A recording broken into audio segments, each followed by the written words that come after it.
Paulo, Silvano e Timóteo, a igreja de Tessalonicenses, em Deus Pai e no Senhor Jesus Cristo.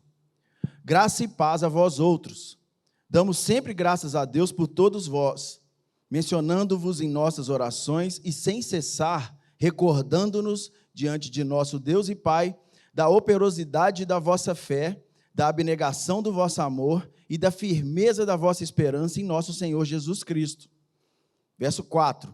Reconhecendo, irmãos, amados de Deus, a vossa eleição, porque o nosso evangelho não chegou até vós tão somente em palavra, mas sobretudo em poder, no Espírito Santo e em plena convicção, assim como sabeis ter sido o nosso procedimento entre vós e por amor de vós. Verso 6. Com efeito, vos tornastes imitadores nossos e do Senhor, tendo recebido a palavra, posto que em meio de muita tribulação, com a alegria do Espírito Santo, de sorte que vos tornastes o modelo para todos os crentes na Macedônia e na Acaia. Verso 8. Porque de vós repercutiu a palavra do Senhor, não só na Macedônia e Acaia, mas também por toda parte se divulgou a vossa fé para com Deus, a tal ponto de não termos necessidade de acrescentar coisa alguma, pois eles mesmos, no tocante a nós, proclamam que repercussão teve o nosso ingresso no vosso meio, e como, deixando os ídolos, vos convertestes a Deus, para servirdes o Deus vivo e verdadeiro, e para aguardardes dos céus o seu Filho, a quem ele ressuscitou dentre os mortos, Jesus, que nos livra da ira vindoura. Glória a Deus por sua palavra. Paulo, o apóstolo Paulo, ele era um plantador de igrejas. Ele foi para Tessalônica no ano de 49 depois de Cristo. E ele chegou nessa cidade, capital da Macedônia, e ele evangelizou muitas pessoas que tinham naquela cidade. Várias pessoas passaram a conhecer Jesus Cristo e ali se criou uma comunidade nova de cristãos. Jovens cristãos estavam naquele lugar. E então Paulo começa a caminhar com eles e se formou uma igreja ali naquele momento. A igreja se tornou organizada ali com uma liderança. A igreja se tornou organizada com a comunhão e com a palavra que era ensinada ali naquele lugar. Mas quando a igreja estava ainda muito jovem, com jovens cristãos, houve uma oposição muito grande nessa cidade, uma perseguição muito forte contra Paulo, e Paulo ele resolve fugir para poder cuidar da sua vida. Se ele continuasse em Tessalônica, certamente Paulo morreria. Então ele precisou sair às pressas daquele lugar, mas ele continuou muito preocupado com os irmãos ali daquele lugar. Foi então que ele enviou Timóteo para poder cuidar daquela igreja local de Tessalônica. Paulo falou com Timóteo, olha, vá lá, veja como estão os irmãos, veja como está a teologia que os irmãos estão estudando juntos, veja como está a saúde mental, emocional daqueles irmãos e traga para mim um relatório. Me diga como que eles estão e assim a gente vai conseguir, mesmo eu distante, a gente vai conseguir dirigir essa comunidade, dar direção para esses irmãos. Então Timóteo chegou, começou a instruir a igreja, ficou ali um tempo com os irmãos, e depois ele retornou para dar um relatório para Paulo. Ele chega até Paulo e passa para Paulo tudo o que estava acontecendo naquela igreja. E ele falou para Paulo, olha, está tudo bem, a igreja está saudável, a igreja está bem, mas existem alguns pequenos problemas que estão entrando naquela igreja. Aquela comunidade está começando a se desviar daquilo que foi instruído no começo da caminhada. E estão entrando doutrinas mentirosas no meio daquela igreja. A igreja não está conseguindo compreender a palavra de Deus da maneira que nós devemos instruir. Então, essa carta que Paulo escreve para essa igreja é uma resposta ao relatório que Timóteo fez para Paulo. Paulo ele dá uma resposta e escreve uma carta para essa igreja. Os versículos que nós acabamos de ler são a introdução para essa carta. E o objetivo desse texto, gente, ele é realmente dar instrução para a igreja do que é ser um cristão. Paulo, ele responde com essa carta, dando essa direção e respondendo a essas questões que são primárias na caminhada cristã. O que é um cristão? E às vezes a gente também se faz esse mesmo tipo de pergunta. Às vezes a gente para e começa a se analisar e falar assim, será que eu sou um cristão? Será que um cristão, ele caminha da maneira que eu caminho? Será que um cristão, ele fala da maneira que eu falo? Será que um cristão, ele pensa, ele age da maneira que eu estou agindo? E Paulo, ele deu essa direção. Então, hoje, nós vamos sair daqui nessa manhã, com essa direção dentro da palavra de Deus. E nós vamos conseguir responder a essas questões. Será que nós sabemos o que é um cristão? Será que eu tenho me portado como um cristão realmente na comunidade? Será que eu consigo instruir outras pessoas do que é ser um cristão, fazendo parte da comunidade do Senhor? Vamos orar pela palavra? Pai, nós te agradecemos. E te pedimos, Pai, como sempre, humildemente, conscientes do nosso papel, do nosso lugar, que o Senhor dirija essa palavra, Pai. Que eu não venha falar nada aqui segundo a minha vontade. Como já foi instruído para essa igreja, tudo é determinado por um conselho, para aquilo que a igreja necessita, como instrução do Senhor dentro da sua palavra, Pai. Que os olhos dos nossos corações estejam iluminados pelo Teu Espírito Santo nesse momento. E que a gente venha compreender, Pai. Que a gente venha entender, que a gente venha levar para o nosso coração essa verdade, para que o nome do Senhor continue sendo glorificado, através de nós, através de tudo que a gente faz. É a nossa oração no nome do Senhor Jesus. Amém. Notem, gente, que Paulo, ele começa a carta com os remetentes. No verso 1, ele fala de Paulo, Silvano e Timóteo. A gente sabe que quem escreveu essa carta foi Paulo. Mas mesmo assim, ele coloca o nome de Silvano e de Timóteo, porque os dois eram líderes ali naquela igreja junto com Paulo. Então, ele cita os três como remetente da carta. Ele fala no verso 1, Paulo, Silvano e Timóteo, para a igreja de Tessalonicenses, em Deus Pai e no Senhor Jesus Cristo, graça e paz a vós outros. Gente, esses 3 homens foram 3 homens chamados por Deus. Eles eram fiéis a Deus e eram fiéis à igreja. Eles eram fiéis àquela comunidade ali também. O nome Paulo significa pequeno. Teólogos dizem que Paulo, ele era um homem calvo, um homem de estatura baixa, um homem que, alguns teólogos até dizem que ele tinha sobrancelha única. Então, ele era um homem que não chamava atenção pela aparência. Ele não era um homem bonito. Ele era um homem temente a Deus e fiel à igreja. Paulo, ele se tornou apóstolo de Cristo e ele continuou a trabalhar para Cristo independente de qualquer situação. Então, ele plantou essa igreja e mesmo com as perseguições que ele estava sofrendo ali naquele lugar, ele continuou tendo cuidado com aqueles irmãos. Ele enviou outras pessoas para cuidar e foram exatamente Silvano e Timóteo. Silvano é um nome romano que seria Silas em português. Ele era um líder entre os irmãos daquela comunidade e ele acompanhou Paulo e Barnabé na segunda jornada missionária que Paulo fez. Silvano, então, era um homem presente ali naqueles lugares, nas comunidades, nas plantações de igreja. Ele se engajava na evangelização do povo judeu, e ele, tanto é que ele foi evangelizar em Bereia, em Tessalônica, em Corinto. Silvano, ele teve em vários lugares falando do amor de Cristo e instruindo a respeito da palavra de Deus e da nova vida em Jesus. Então, ele não era qualquer um. Paulo enviou uma pessoa que ele sabia que daria conta do recado de falar do amor de Deus.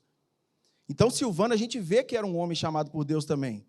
Timóteo, ele teve com Paulo também na segunda e na terceira viagem missionária de Paulo. E Timóteo também esteve em Éfeso, cuidando da igreja de Éfeso ali, e acompanhou Paulo em várias outras missões que Paulo fez. No verso 2, a gente já vê eles fazendo uma saudação para a igreja. Como eles estavam distantes, eles estavam como numa oração pedindo ao Senhor, através da carta, que os guardasse. Eles falam assim: damos sempre graças a Deus por todos vós, mencionando-vos em vossas orações e sem cessar. Eles estão dando graças a Deus por aquela igreja. Eles se alegram por ver uma igreja que está funcionando, que está caminhando dentro da palavra de Deus. E aí ele diz isso para aqueles irmãos, ele fala: olha, vocês sempre caminharam dentro da vontade de Deus. Vocês foram estabelecidos primeiro por Deus. Não foi o apóstolo Paulo quem estabeleceu vocês aqui, mas foi Deus quem colocou cada um de vocês aqui. A mensagem do evangelho que chega até o seu coração a cada dia que eu estiver falando, isso Paulo falando, ela foi direcionada primeiro por Deus. Não depende de mim, não depende da minha vontade, não depende do que eu quero falar, mas daquilo que Deus quer que vocês escutem. Então entendam que Deus te colocou nesse lugar. E aí Paulo agradece pelos irmãos. Ele está dando graças a Deus por aqueles irmãos se manterem firmes dentro da igreja. E isso prova que eles não se apegaram a Paulo.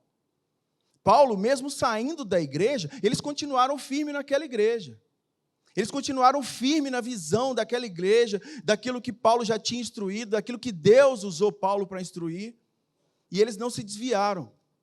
E Paulo mostra que a graça do Senhor os alcançou. A graça, gente, ela vem com a salvação. E a graça, ela traz a salvação. Deus, ele traz a salvação para nós pela graça, é a causa da salvação. Mas a paz que ele deseja, ela é o resultado dessa graça. Ele deseja paz para os irmãos com a verdade de que aqueles que foram alcançados por essa graça já vivem em paz em Cristo Jesus. E isso aqui vem como um lembrete. A graça alcançou vocês, mas certamente se ela alcançou vocês, vocês continuam vivendo em paz, na paz de Cristo Jesus. Naquela paz que somente Deus pode nos dar. Isso é um entendimento que a igreja tem que ter no coração para que, quando os problemas da semana surgirem, os problemas da nossa vida surgirem, a gente consiga se apegar na palavra do Senhor, a gente consiga se apegar na verdade de que Jesus é quem traz paz para nós. Essa é a fonte do conhecimento cristão. Nós somos salvos pela graça e Jesus Cristo deixou a sua paz para nós. Essa é a fonte do nosso conhecimento. Jesus Cristo sempre está cuidando de nós. E quem recebe a graça, gente, experimenta a paz. É inevitável. Por isso que o cristão, ele deve transbordar de gratidão. Por isso que o cristão, ele deve compreender o papel dele como um cristão e na sociedade, como foi falado aqui na escola bíblica mais cedo. Jesus é o nosso filtro. Como eu vou compreender a minha vida? Olhando para Jesus Cristo. E certamente eu vou saber como eu devo agir. No verso 3, a gente já começa a ver esse filtro. A gente começa a ver as virtudes que são recomendadas aos cristãos. A gente vê aqui 3 virtudes para aqueles cristãos que transbordam em gratidão. A gente consegue ver 3 virtudes para aquele cristão que é maduro na fé. E Paulo fala assim: recordando-nos diante do nosso Deus e Pai, da operosidade da vossa fé, da abnegação do vosso amor e da firmeza da vossa esperança em nosso Senhor Jesus Cristo. A primeira virtude de um cristão que consegue expor gratidão é a operosidade da fé. O que é a operosidade da fé, gente? Operosidade da fé é uma fé que produz obras. É uma fé que produz resultados para o reino do Senhor. É uma fé que produz resultados que apontem para Jesus Cristo. Nós sabemos que a fé sem obras é morta. Ah, mas então quer dizer então que a fé ela deve ter obras para a gente ser salvo? Não, não estou falando isso. A salvação, ela vem pela graça. E é um presente, é um dom de Deus para aqueles que são escolhidos. Mas a fé, ela vem para poder mostrar a nossa salvação. Ela vem como resultado da nossa salvação. Nós sabemos, segundo Efésios, capítulo 2, no verso 8, Paulo diz para a igreja de Éfeso: porque pela graça sois salvos, mediante a vossa fé. E isso não vem de vós, é dom de Deus. Até a fé que eu tenho, ela vem de Deus para mim. Deus é quem derrama tudo em mim para que eu possa adorá-lo. Por isso que em todas as orações eu procuro pedir a Deus para que Ele se manifeste a mim, para que Ele se manifeste a nós, para que o nosso coração esteja iluminado pelo Espírito Santo, para que Ele possa se manifestar a nós. E aí certamente a gente vai conseguir desenvolver uma vida cristã. Certamente a gente vai começar a compreender a palavra de Deus a partir dos olhos do Espírito Santo. Essa é a vontade de Deus para a igreja de Cristo. Então não tem participação do homem na salvação. Não existe nossa participação na salvação. Mas a nossa participação enquanto salvos, ela vai vir com a produção de obras. Nós não somos salvos pela fé, mas nós produziremos como cristãos boas obras. E eu sempre falo isso também. E esse tipo de trabalho, de boas obras, é sim um trabalho exaustivo. É sim um trabalho que demanda tempo. É sim um trabalho que você tem que criar estratégias para poder alcançar o perdido. É sim um trabalho onde a gente, mesmo se vendo desanimado ao pregar o evangelho para alguma pessoa que não conhece Jesus Cristo e não conhece o evangelho, é sim um trabalho que, mesmo desanimados, nós continuaremos fazendo. Ah, essa pessoa não quer saber de Jesus, continuamos pregando da mesma maneira. Continuamos falando do amor de Cristo todos os dias, orando por essas pessoas, não tem desânimo nesse papel, porque se nós somos salvos, nós vivemos agora para Cristo. E se eu vivo para Cristo, eu vivo para fazer a vontade dele. E às vezes eu compreendo que a gente desanime. Eu já me desanimei muito com alguns amigos. Eu já me desanimei com parentes. Mas, gente, isso não está certo. É um trabalho exaustivo mesmo. Porque agora eu não vivo mais, e Cristo que vai viver através de nós. Então, que a vontade dele se cumpra. Jesus, ele morreu a morte que a gente deveria ter morrido. E ele viveu a vida que a gente deve viver. Jesus viveu pregando o evangelho, falando do amor de Deus, falando da justiça vindoura. Jesus sempre buscou os que estavam perdidos. Sempre procurou buscar os perdidos. E se ele é o nosso filtro, gente, por que é que eu vou desanimar? Será que a gente tem andado desanimado com pessoas que não são cristãs? Será que a gente tem perdido o entusiasmo para pregar o evangelho? Será que a gente tem abandonado essa obra missionária, esse ide do Senhor para nós? Ide por todo mundo, pregar o evangelho? Será que a gente tem abandonado isso como cristãos? A segunda virtude de um cristão maduro, de um cristão grato ao Senhor, que a gente viu nesse verso 3, é a abnegação do vosso amor. Gente, a gente pensa em abnegação do vosso amor como abrir mão de alguma coisa. A gente sempre pensa nessa palavra abnegação como se a gente estivesse abrindo mão, como se a gente tivesse que deixar de fazer alguma coisa. Mas isso também significa um trabalho exaustivo. A abnegação também te chama para uma entrega completa em favor de outras pessoas. É aquele trabalhador que coloca também o seu vigor. Aquele que se entrega para fazer alguma coisa. Ainda que cansado, você continua fazendo as coisas para Deus. E outra virtude que a gente enxerga aqui, num cristão maduro, nesse verso 3, é a firmeza da vossa esperança. Paulo estava lembrando esses irmãos que eram cristãos, que eles deveriam se manter firmes na fé nessa esperança. Essa esperança que é Jesus Cristo. E a gente pode traduzir essa palavra aqui, firmeza da vossa esperança, como paciência diante das circunstâncias adversas. E as circunstâncias adversas trazem cansaços para nós. Trazem cansaço físico, trazem cansaço emocional. E tem uma oração que eu tenho feito muito ultimamente, é pedindo para Deus um equilíbrio emocional. Eu tenho pedido para Deus um cuidado emocional para que eu não perca o controle das coisas, para que eu não queira nem ter o controle das coisas. Para que Ele tenha o controle sobre todas as coisas da minha vida, que aí eu tenho certeza que tudo vai sair bem.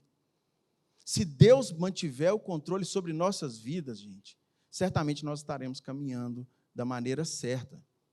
E é isso que Paulo chama a atenção da igreja. Vocês devem viver paciente. Continuem pacientes. Sejam tranquilos. Tenham paz na hora de resolver as coisas. Vamos nos lembrar a todo tempo que nós somos cristãos. Nós devemos nos lembrar que somos cristãos. E nós fazemos a vontade de Deus. O verso 4, ele já fala assim, reconhecendo, irmãos amados, de Deus a vossa eleição. É lógico que tudo que eu faço com firmeza, é lógico que mesmo cansado, se eu continuo trabalhando para Deus e eu sou salvo em Cristo Jesus, aqui ele está mostrando que eu vou estar confirmando isso, se eu agir dessa maneira. A obra que é exposta através de minhas atitudes para o reino de Deus, para algum irmão, para outras pessoas, ela vai demonstrar a salvação em Cristo Jesus. E isso vai demonstrar a nossa eleição. É isso que vai nos trazer ao coração uma imagem de que nós somos salvos. E sim, nós não esperamos chegar lá no céu, na eternidade, ou no novo céu e nova terra, da forma que você quiser chamar. Mas nós não esperamos aquele lugar para a gente poder servir outras pessoas. A gente não espera esse lugar para a gente poder ser considerado alguém que busca ser parecido com Jesus Cristo. Nós já começamos agora, porque nós já somos salvos a partir de agora. Essa é a consciência de um cristão. Essa é a consciência que um cristão deve ter, e esse cristão deve ter a sua atenção sendo chamada a todo tempo para ter essa consciência. Demonstre com as suas obras. Tiago, quando estava falando para a sua igreja, ele disse: eu tenho fé e vocês também têm fé. Agora me demonstrem a fé de vocês. Como vocês demonstram a vossa fé? É através das obras. É através daquilo que você faz para servir o próximo, para servir a comunidade, para servir a Deus. E eu não faço para demonstrar. Eu faço porque aquilo tem que se tornar algo natural em nossas vidas. E essas atitudes, gente, elas têm que recair fora da igreja. Não adianta ser dentro da igreja. É muito bom que seja dentro da igreja também. Nós somos irmãos, a gente tem que se respeitar. A gente tem que cuidar uns dos outros. Quando a gente vê que um irmão não está vindo aos cultos, se você sempre senta no mesmo lugar. Eu percebo isso como pastor. Sempre as pessoas sentam no mesmo lugarzinho, todo culto. Vocês vão chegar e vão sentar sempre no mesmo. Agora, acho que ainda está num momento de escolha. Vocês ainda estão escolhendo cadeira e tal. Ainda vai ter as cadeiras que nós vamos colocar, essas aí são provisórias. Mas vai chegar um tempo que a gente sempre senta no mesmo lugar. Eu sou assim. Quando eu vou no restaurante, eu compro sempre o mesmo prato. Quando eu vou ao supermercado, não tem nada de novidade, é sempre as mesmas coisas. E quando eu vou sentar em algum lugar, eu sento sempre no mesmo lugar. Quando eu vou aos Jogos do Galo, eu sento sempre no mesmo lugarzinho lá no Mineirão. Mas o que isso tem que trazer para nós de visão nesse momento, enquanto igreja? Quando um irmão que você acostumou a sentar do seu lado, ele não estiver num culto, você tem que se preocupar com ele. Você tem que falar, por que esse irmão não veio, hein? É lógico que eu, pastor, eu me preocupo, mas eu não dou conta. Temos aqui a equipe que trabalha integral, a liderança da igreja, nós não damos conta de fazer tudo sozinho. E isso não é papel só nosso, isso é o papel do crente, se preocupar com o próximo.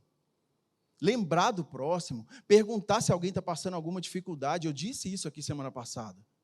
Tanto problema na nossa cidade, no nosso estado ultimamente, catástrofe.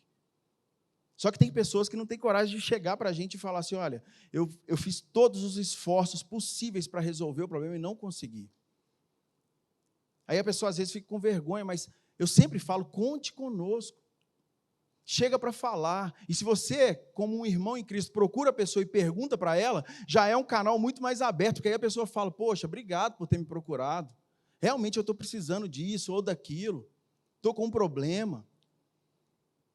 A galera aqui da igreja, essa semana, foi lá para Sabará ajudar. A Igreja Batista Getsemane tem um grupo missionário muito grande. E aí eu falei assim, gente, vamos pedir para que eles movimentem uma galera para ir, e a gente vai ajudar. E eles já estavam movimentando a galera. Nós fomos lá e começamos a ajudar. Teve gente daqui que foi ajudar também. E, gente, é maravilhoso poder ajudar nesses momentos. A gente se torna sal mesmo ali naquele lugar. E isso deve ser tanto no nosso meio quanto fora. Ah, é só para crente que eu vou fazer. Quem são os crentes? Não, não é só para crente. É para todo mundo. A gente serve toda a comunidade. E aí a gente vai se amadurecendo na palavra do Senhor, a gente vai crescendo, a gente vai se firmando, o nosso coração vai transbordando de gratidão ao Senhor através das nossas obras. Verso 5. Paulo fala assim para essa igreja: porque o nosso evangelho não chegou até vós tão somente em palavras, mas sobretudo em poder. Poder de quem? Do Espírito Santo de Deus. E em plena convicção, assim como sabeis ter sido o nosso procedimento entre vós e por amor de vós. Gente, Paulo, ele usava métodos para estudar a palavra de Deus. Lógico. Eu também tenho meus métodos de estudo, cada um tem o seu próprio método de estudo. Paulo, ele também tinha métodos para expor a palavra de Deus. Ele também expunha a palavra de Deus de uma maneira que trouxesse compreensão para a igreja. E é o que nós chegamos aqui num veredito no presbitério da igreja, de que a gente vai usar palavras expositivas nessa igreja, para que haja instrução dentro da palavra de Deus, para que a palavra de Deus seja exposta, seja demonstrada para essa igreja. Não o que eu penso, não o que eu acho, mas aquilo que está mesmo na palavra de Deus, de forma histórica. A nossa igreja é uma igreja bíblica histórica, a gente vai para a história para ver qual é o entendimento dos pais da igreja. É uma igreja reformada histórica, fundamentalista.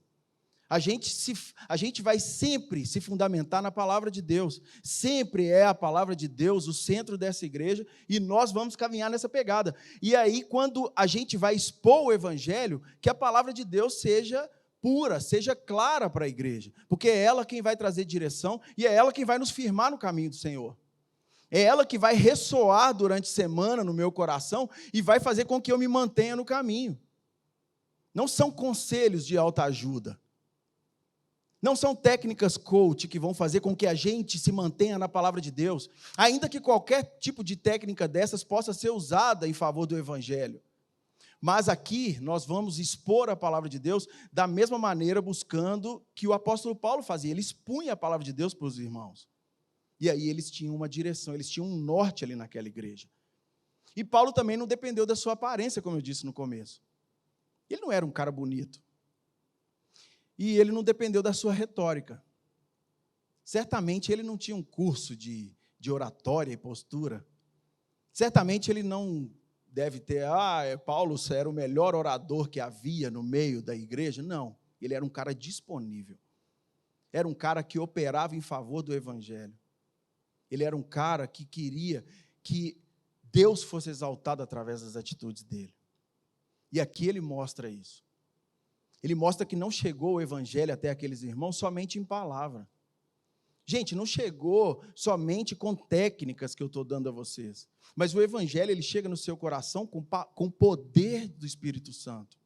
Esse evangelho, ele tem que alcançar o seu coração de uma forma poderosa. Porque se eu usar somente técnicas para poder alcançar o seu coração e o seu entendimento, não vai valer de nada, vai ser só um discurso. E Paulo, ele não se apegava a meros discursos. Paulo, ele não gostava de se apegar somente a esses tipos de métodos, e ele se apegava ao poder de Deus. Por isso a oração nessa igreja é que sempre o Senhor esteja se manifestando a nós, que derrame o seu poder sobre nós. O poder de Deus opera através de sua palavra em nós. E no verso 9 a gente vê o resultado do poder de Deus operando nessa igreja. No verso 9 ele fala assim, deixando os ídolos, no meio do verso.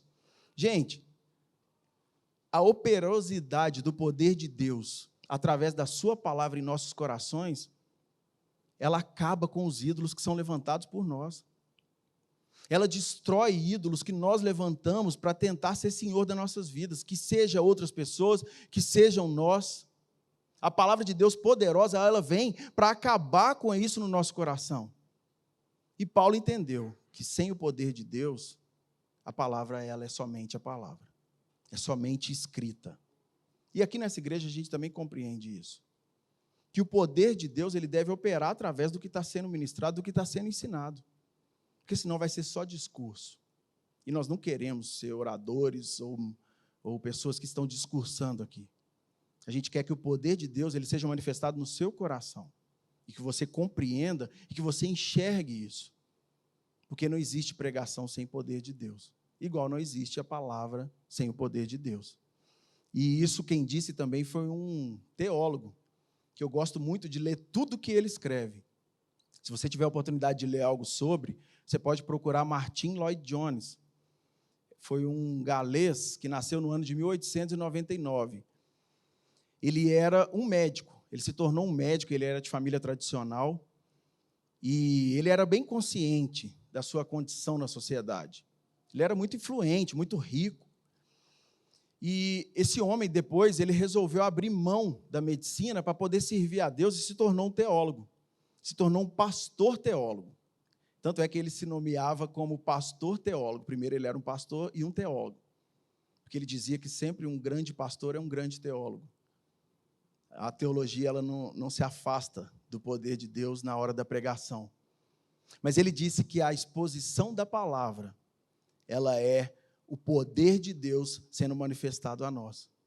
A palavra de Deus, ela faz sentido quando o poder do Espírito Santo, ele atinge o nosso coração e traz o entendimento. Lloyd-Jones sempre defende essa tese. E é maravilhoso a gente compreender isso. Como eu disse no verso 5, em poder. Gente, os irmãos de Tessalônica, eles sabiam que eles estavam sendo tocados pelo poder de Deus. E que coisa maravilhosa é quando a gente percebe isso. quando a gente enxerga que o poder de Deus tocou em nós, e aí a gente passa a não mais analisar a palavra de Deus. Você chega a estudar a Bíblia de uma forma, você chega a aprofundar tanto na palavra de Deus, que você já não está mais analisando a palavra de Deus, mas ela está te analisando. A palavra de Deus começa a fazer uma análise do seu coração e daquilo que você pensa, das suas atitudes, das suas vontades, e aí você percebe que o poder de Deus está te alcançando.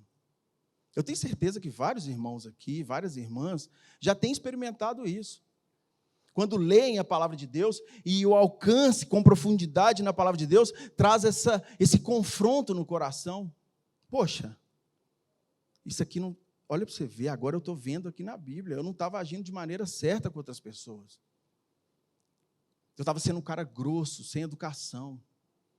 Eu não estava imitando o Senhor Jesus aqui. Nossa, eu não paguei aquela pessoa, eu dei um cano naquela pessoa. Eu não estou imitando Jesus Cristo aqui. Eu não estou agindo conforme o Senhor me ordenou, eu não estou agindo como um cristão. Eu preciso de parar aqui agora, rever as minhas atitudes e mudar as minhas atitudes. E é por isso que o Evangelho se trata do que a gente vive daqui para frente, gente. Porque a partir do momento que o poder de Deus alcança o seu coração, isso vai gerar nova atitude, porque você consciente e com a sua responsabilidade cristã, você vai falar assim, poxa, eu tenho que mudar de vida. Eu tenho que alterar a minha conduta, eu tenho que alterar a minha cabeça. Eu não posso ficar agindo dessa forma. Tem um pernilongo aqui que está dureza.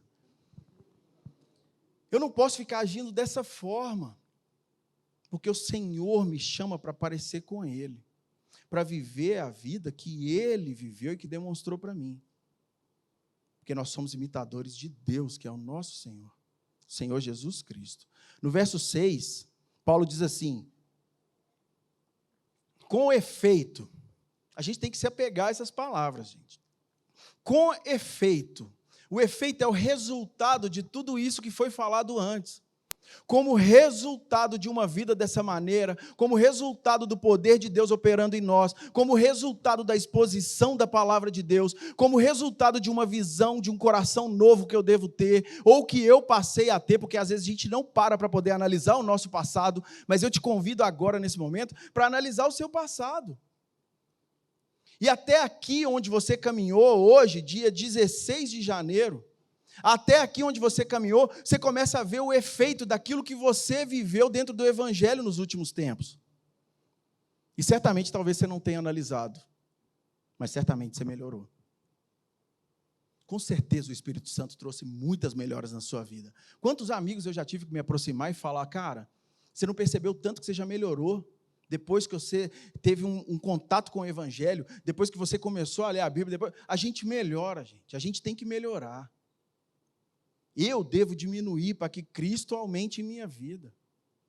Então, Paulo ele fala nesse verso 6, com efeito, vos tornastes imitadores nossos e do Senhor, tendo recebido a palavra, posto que em meio a muita tribulação, com a alegria do Espírito Santo. A igreja se tornou imitadora dos líderes daquela igreja. Se tornam. A responsabilidade de um líder da igreja, gente, é gigantesca. Não pode dar mau testemunho. Não pode falar palavras que vão desagradar ao Senhor, que vão comprometer a integridade de um cristão. Não pode.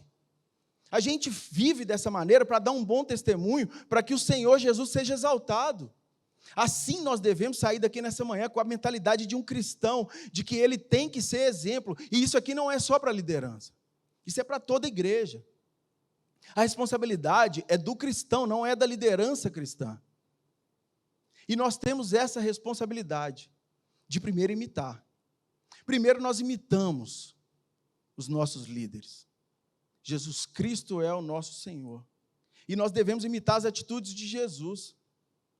Nós devemos imitar a atitude daqueles irmãos nossos que agem segundo a palavra de Deus.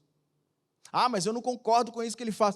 Mano, se ele está caminhando dentro da palavra de Deus, você não precisa concordar, você precisa de perceber o erro e agir conforme. E aí nós passamos a imitar uns aos outros. O mundo imita primeiro o que nós fazemos como igreja na hora de conhecer a Cristo. Primeiro eles vão enxergar Cristo através de nossas atitudes. O primeiro Cristo que o mundo enxerga são as nossas atitudes, gente. Ah, mas e os irmãos? Gente, os irmãos irão se comparar conosco pelas nossas atitudes. Agora imagine se houver uma comunidade onde irmãos que ninguém sabe quem é cristão, cada um age de uma forma. Conversa de qualquer jeito, age de qualquer forma, ninguém serve ninguém se preocupa com ninguém, cada um só se preocupa consigo mesmo. Imagine uma comunidade dessa maneira.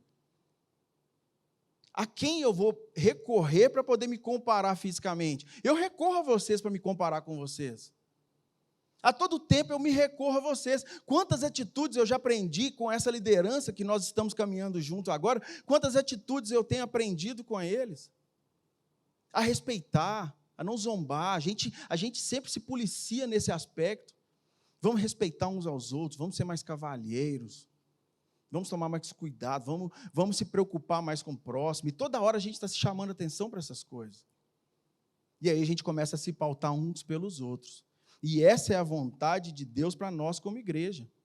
Porque com efeito, vos tornastes imitadores nossos e do Senhor. E, gente, quando Paulo fala aqui que essa igreja se tornou imitadora dele, ele não está se colocando como ser supremo ali naquela igreja e que eles deveriam imitar a ele. Paulo só estava falando assim, gente, eu faço de tudo para imitar Jesus. E eu me considero um homem bem fiel à palavra do Senhor. Então me imitem. E nós imitamos Paulo, sim. Mas nós devemos saber que nós estamos imitando Paulo enxergando Jesus Cristo. Porque senão também a gente cria uma teologia paulina aqui dentro dessa igreja, e aí a gente fica achando que Paulo é senhor de alguma coisa, e Paulo ele foi usado por Deus para poder trazer direção para essas igrejas. Então a gente imita Paulo, mas nós imitamos porque ele imita o Senhor Jesus Cristo. Então a igreja percebeu que essa mudança que houve ali naquela igreja, por causa do evangelho, ela deveria permanecer mesmo debaixo de perseguição, mesmo debaixo de tristezas que eles viviam. Porque, gente, o evangelho hoje em dia está sendo pregado em alguns lugares de uma maneira tão errada, que eles estão levando as pessoas a entender que Jesus Cristo ele veio para resolver os nossos problemas do cotidiano, como se a gente tivesse que levar uma vida de donzela, como se o crente tivesse que ter tudo na mãozinha, porque Jesus morreu na cruz e nós devemos ter tudo nas mãos. Jesus é como se tivesse se tornado, para algumas igrejas, um gênio da lâmpada, onde é só fazer alguma coisa que ele vai responder àquela atitude nossa. E, gente, aí quando chega a tribulação, quando chega um problema na vida desse cristão, que acreditou naquele evangelho mentiroso, que foi pregado por qualquer outro lugar, aí chega a tribulação e esse crente começa a se questionar se ele é crente de verdade. E aí tem algo muito perigoso, algo que tem uma maldade muito grande que é colocada na mente e no coração dos crentes. É de que se tem alguma coisa errada na sua vida, é de que se tem alguma coisa errada na sua vida financeira, de que se tem alguma coisa errada na sua vida espiritual, se você está passando por algum problema, alguma dificuldade com seus filhos, com seus pais, com amigos, ou no trabalho com perseguição, é porque você não tem uma vida santa. E, gente, isso tem massacrado muita gente. Isso tem massacrado muitos cristãos que são servos do Senhor, mas que às vezes não adquirem uma vida financeira muito polposa aos olhos de quem acha que deve ser, para quem, às vezes as pessoas colocam uma medida de bênção do Senhor através do financeiro, e quando algum irmão não alcança essa medida, gente, esse irmão começa a se questionar. Mas o que Paulo está falando aqui eu percebo que essa igreja, mesmo debaixo de muita tribulação, debaixo de muita perseguição, de vários problemas, vocês continuam impactando o mundo ao seu redor. Vocês continuam fazendo diferença no meio da comunidade, servindo a todos com alegria, mesmo debaixo de tristeza. Gente, isso é muito difícil de fazer. Que coisa difícil de fazer, mas que coisa graciosa de se fazer também. A gratidão que a gente tem a Deus faz com que a gente queira servir os irmãos. Por mais difícil que seja, a gente continua servindo aos irmãos, aqueles que não são irmãos, porque a gente é grato ao Senhor pelo que Ele já fez. Eu sempre falo isso na hora de dízimos e ofertas. Eu não dou dízimo e oferta, gente, para que Deus faça alguma coisa na minha vida. O que Ele já fez é maravilhoso demais. Ele me resgatou de uma vida totalmente podre. Eu usava drogas, eu era um cara que destruía qualquer pessoa que se aproximasse de mim. E aí hoje eu luto para poder fazer com que as pessoas se sintam bem perto de mim. Eu luto para que as pessoas possam enxergar Jesus através de mim. Então o Senhor fez o mais importante na minha vida, que foi me salvar. E a salvação tem que gerar boas obras, tem que gerar resultado. Essa é a vida e a mentalidade do crente. Isso é o cerne da sua vida aqui nessa terra, é ter essa consciência de que Jesus opera a sua vida e você vai se parecer muito mais com Ele do que com qualquer pessoa que vier te falar qual é o padrão. Por isso que a palavra de Deus tem que ser o seu padrão. Por isso que eu sempre vou te encorajar a estudar a Bíblia. Nós vamos sempre te encorajar a estudar a Bíblia. Cada pregador e pregadora que subir nesse altar para poder ministrar a palavra, para expor a palavra de Deus, vai te encorajar a continuar estudando a Bíblia durante a semana. Por isso que no folheto litúrgico a gente tem ali aquele devocional semanal para que vocês continuem conversando sobre essa palavra. Porque vocês receberam aqui nesse domingo de manhã a palavra de Deus. Verso 6, o finalzinho. Posto que em meio de muita tribulação, com a alegria do Espírito Santo. Gente, a tribulação às vezes leva a gente a querer enxergar a vida dos outros. Às vezes a gente está passando por uma tribulação e a gente olha no Instagram só tem céu azul. Época de chuva, catástrofes em Minas Gerais, pessoas perdendo a casa, perdendo sustento, supermercados, muitas coisas, gente, instabilidade financeira no governo, mas a gente acaba parando no Instagram e vendo só o céu azul da praia. E isso traz um resultado muito ruim, porque a gente começa a se olhar pelo que as outras pessoas têm. Isso aconteceu lá no Salmo 73 com Asaf. Asaf, ele começou a invejar a vida do ímpio e ele começou a se questionar. Ele começou a questionar Deus na vida dele, começou a questionar se ele realmente era um homem fiel ao Senhor, até que ele parou para entender. Ele parou para compreender que a tribulação ela vem. E o que determina as bênçãos do Senhor sobre nossa vida não é se a tribulação vem ou se não vem. O que determina a bênção do Senhor é como nós passamos por essa tribulação. O que determina se você é uma pessoa que está firme no Senhor é como você vai se manter mesmo em meio a um problema. Porque a casa ela pode estar até com um reboco bonitinho por fora, gente. Mas a gente viu que casas com reboco bonitinho, elas também afundam. Quando o solo está encharcado de aflições. Aí essas casas afundam. E a gente também pode ver isso na vida de alguns cristãos. Que na hora que o problema chega, aí essa casa afunda. E o alicerce, gente, é que vai fazer a diferença. O alicerce é a palavra do Senhor. Por isso que vocês devem estar sempre, todos os dias, crescendo no conhecimento da palavra do Senhor. Crescendo no conhecimento da palavra do Senhor, estudando a palavra de Deus de forma que vocês não sejam levados por qualquer tipo de doutrina, por qualquer vento de doutrina que está sendo ensinado em qualquer lugar, principalmente na internet. Porque hoje em dia tem muita gente se titulando pastor na internet, mas não tem coragem de sentar com uma pessoa para poder fazer um gabinete, para aconselhar. E muito menos eles mostram as fontes de onde eles estão tirando tais estudos. Então, gente, vamos tomar cuidado como cristãos.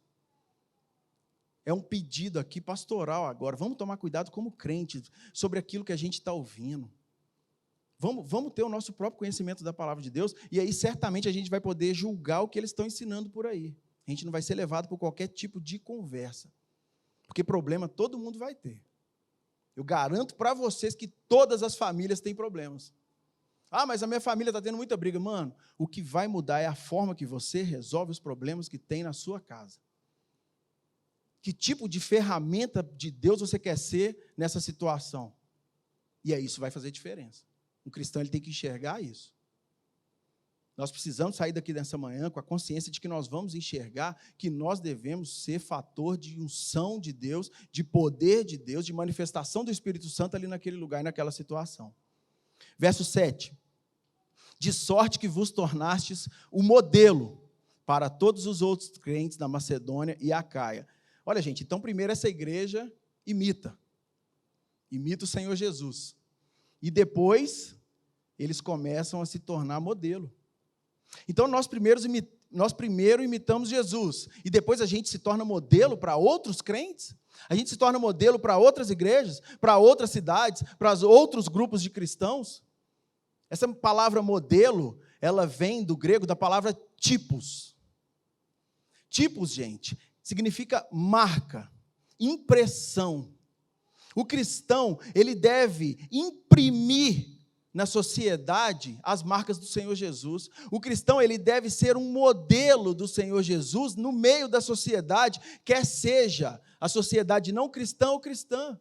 Nós devemos exercer esse papel de Jesus para que eles possam ver Jesus, se interessar pelo Evangelho e se aproximarem dessa comunidade e ouvirem a palavra de Deus dia após dia e poderem crescer no conhecimento da palavra do Senhor e ter sua vida transformada.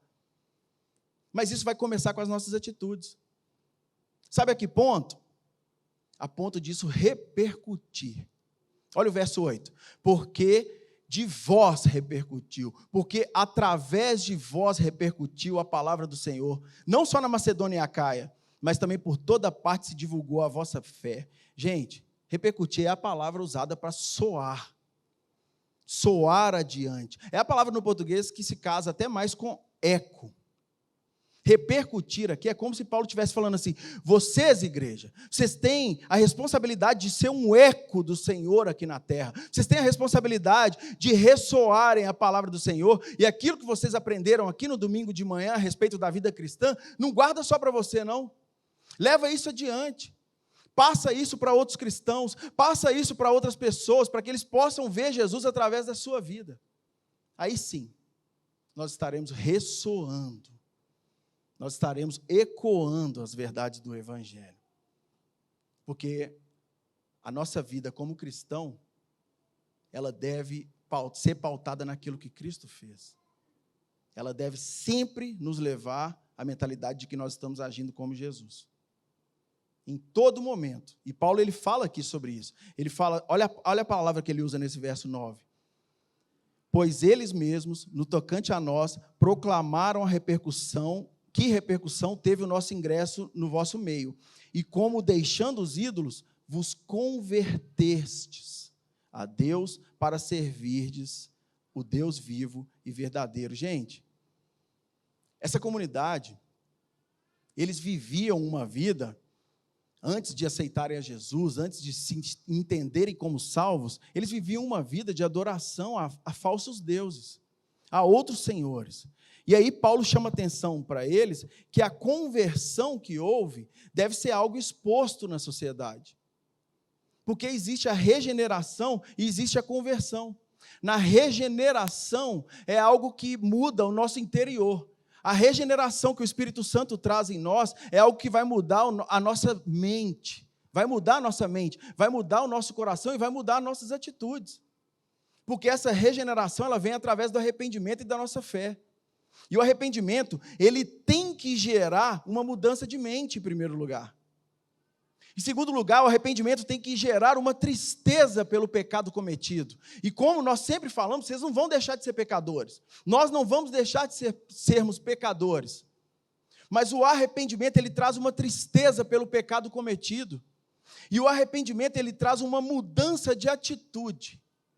O arrependimento deve ter esses três pontos dentro do arrependimento, porque se não tiver um desses 3 pontos, não é arrependimento. Aí você pode chamar de remorso, pode chamar olha, consciência ficou pesada porque eu fiz aquilo, mas se você não teve uma mudança de mente, se você não teve uma tristeza pelo pecado cometido, e se você não teve uma mudança de atitude daquele pecado que você cometeu, então é porque você não se arrependeu. E isso que Paulo está chamando a atenção da igreja. Vamos agir dessa maneira, gente. Vamos caminhar dentro dessa verdade bíblica. Vamos ser cristãos da maneira que Jesus nos chamou para a gente ser. Arrependidos daquilo que nós fizemos no passado, daqueles ídolos que nós adoramos, de tudo que a gente fazia para nós mesmos, e agora nós entendemos que nós começamos a adorar o Deus verdadeiro, o Deus que é vivo, o Deus que nos salvou da perdição, o Deus que nos tirou do inferno, da perdição eterna, e nos resgatou para o seu reino de luz. Gente, isso é maravilhoso. Não tem como a gente não compreender isso, através do poder do Espírito Santo, e não ter nossas atitudes alteradas. Não tem jeito. E nós saímos daqui nessa manhã com essa consciência. A conversão dos ídolos. Nós nos convertemos dos ídolos. E a gente tem mania de, às vezes, criticar outras igrejas e falar que os ídolos são só aqueles bonequinhos, os santinhos que eles vendem. A gente gosta de criticar, mas a gente levanta ídolos para nós também. Talvez o seu ídolo seja o seu pai. Talvez seja sua mãe, talvez um amigo, talvez um pastor, talvez sua esposa. Talvez seu ídolo seja um filho. Talvez seu ídolo seja sua conta bancária. Talvez seu ídolo seja o seu trabalho, onde você coloca as suas esperanças mesmo. E a gente deve se voltar para o Evangelho a todo momento, gente. E por último, antes da gente orar, nesse verso 10, está assim: e para aguardardes dos céus o seu Filho, a quem ele ressuscitou dentre os mortos, Jesus, que nos livra da ira vindoura. Eu quero só passar por 3 pontos dentro desse verso 10 para a gente já poder orar. Antes da conversão dos irmãos de Tessalonicenses, eles eram pessoas sem esperança. E Paulo foi recapitulando isso, foi mostrando para eles aquilo que Cristo fez, como eles são novas criaturas, como eles devem agir como cristãos. E aí Paulo lembra eles que eles não tinham esperança antes, nesse verso 10. Ele fala assim, olha, vocês estão aguardando dos céus o Filho do nosso Deus, Jesus Cristo, por causa da volta dele. Jesus Cristo, ele vai voltar para nos buscar. Esse é um dos pilares do cristianismo. Lembra que eu falei? A segunda vinda de Cristo. Falei aqui na primeira semana. A segunda vinda é um dos pilares do cristianismo. Então, Jesus Cristo vai voltar para nos buscar e Paulo está lembrando eles aqui. Ó. É uma característica destacada do cristão. A expectativa da segunda vinda de Cristo deve estar no coração e na mente de vocês. Eles não só esperavam a volta de Jesus, mas eles sabiam que estavam esperando. E eu saber que estou esperando a volta de Jesus faz com que eu tenha atitudes melhores. Faz com que eu viva com mais esperança. Porque eu não vou ser pego de surpresa quando Jesus voltar. Ah, a gente tem que estar vigilante todo o tempo? Sim, todo o tempo, porque nós estamos esperando. Quando a gente está esperando um hóspede na nossa casa, e às vezes algum parente mais distante vem com mala para ficar na nossa casa, a gente se prepara para receber esse parente. A gente se prepara para receber esse amigo. E quando ele chega na nossa casa, a gente não é pego de surpresa. A vinda de Jesus para nós cristãos vai ser dessa maneira. Eu não serei pego de surpresa porque eu estou esperando que ele chegue. Eu continuo esperando que ele chegue a todo momento. Eu clamo ao Senhor que ele volte. Então, quando ele chegar, nós não seremos pegos de surpresa. Vai ser algo maravilhoso, gente. A igreja de Cristo vai se alegrar com a vinda do Senhor. Nós vamos cantar, nós vamos dançar. Até eu que não gosto de dançar, acho que eu vou sair pulando, dançando. Vai ser algo maravilhoso a vinda do nosso Senhor, porque nós esperamos por isso. Outra coisa que Paulo destaca aqui, e ele linka na vinda do Senhor, nesse verso 10, é a ressurreição de Cristo. Outro pilar do evangelho que ele toca. Jesus Cristo ressuscitou, e Jesus Cristo não ressuscitou para ser um mártir. Ele não ressuscitou para ser um exemplo, ele não morreu para ser um exemplo.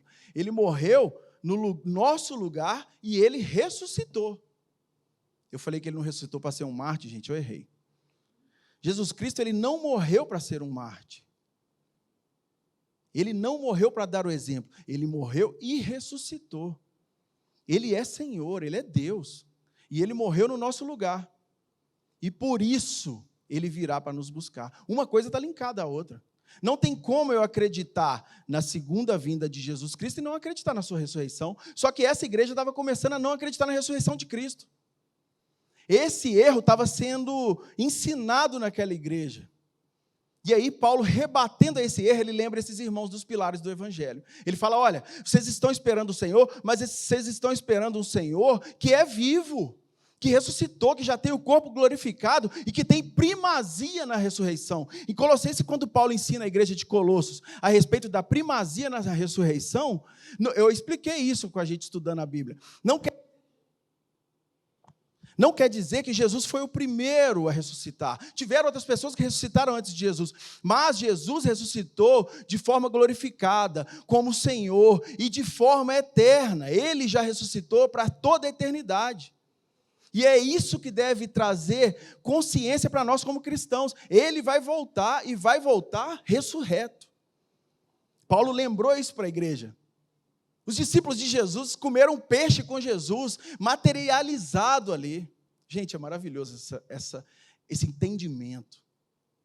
Nós não estamos aguardando qualquer um.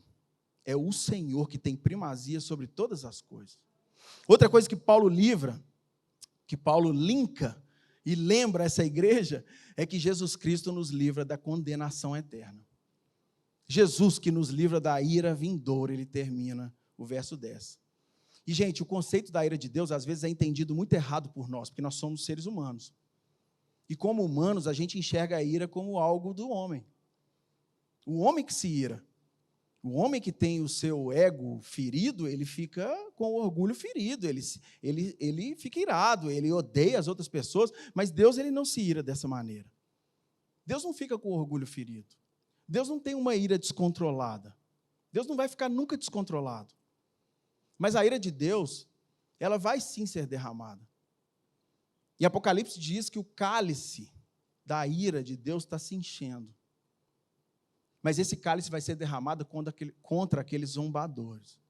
Aqueles que não reconheceram Jesus Cristo como Senhor e Salvador. Aqueles que escarnecem do nome do Senhor. Diz que quando chegar no fim dos tempos, Apocalipse mais precisamente, o Apocalipse 6, diz que quando o mundo estiver acabando, a humanidade estará apavorada, porque eles saberão que o Senhor há de julgá-los. E aí, gente, mesmo quem não se ajoelha nos dias de hoje, vai ter que se ajoelhar lá. Só que lá já vai ser tarde demais. Vai chegar um dia em que a humanidade vai reconhecer o senhorio de Cristo. A humanidade vai se prostrar aos pés de Jesus. Mas aí já vai ser tarde demais. Que não seja o caso da nossa igreja, que não seja o caso da sua vida. Que Jesus Cristo realmente se torne presente no seu coração a partir de hoje. Que Jesus Cristo se torne presente em nossos corações a partir de hoje. Não, a gente não precisa esperar amanhã. Nós não somos uma igreja que fica esperando por sinais. A Igreja Batista do Jaraguá, ela se apega à palavra de Deus. Ela não espera por sinais aqui. Os sinais já foram dados. E o nosso Cristo ressuscitou. Então eu quero só fazer alguns comentários agora, finalizando a pregação, para que a gente ore.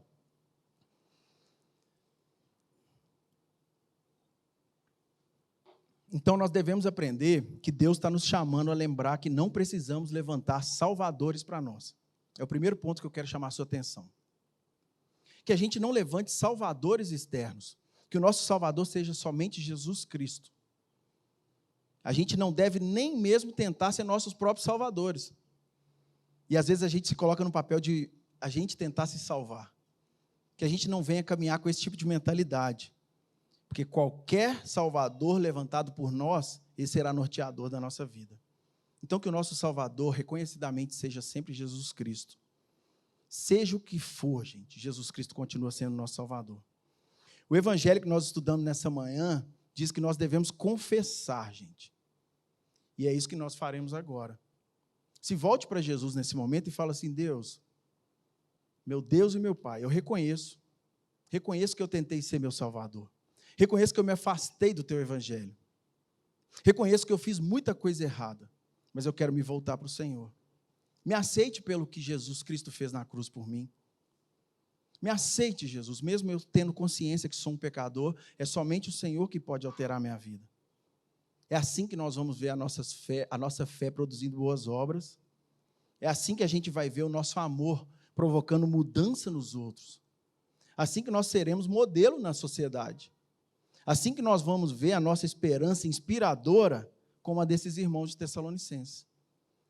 É assim, gente, nos tornando imitadores de Jesus Cristo, com a alegria do Espírito Santo, com o poder de Deus em nossas vidas, que nós vamos nos tornar cristãos e modelos para todas as pessoas em Acaia, na Macedônia. Então, o meu desejo, gente, é que essa igreja, a Igreja Batista do Jaraguá, ela viva as marcas, essas marcas da igreja primitiva nela. E como eu disse, que não seja um mero discurso, que o poder de Deus alcance seu coração, que o poder de Deus altere a nossa mente e altere nossas atitudes,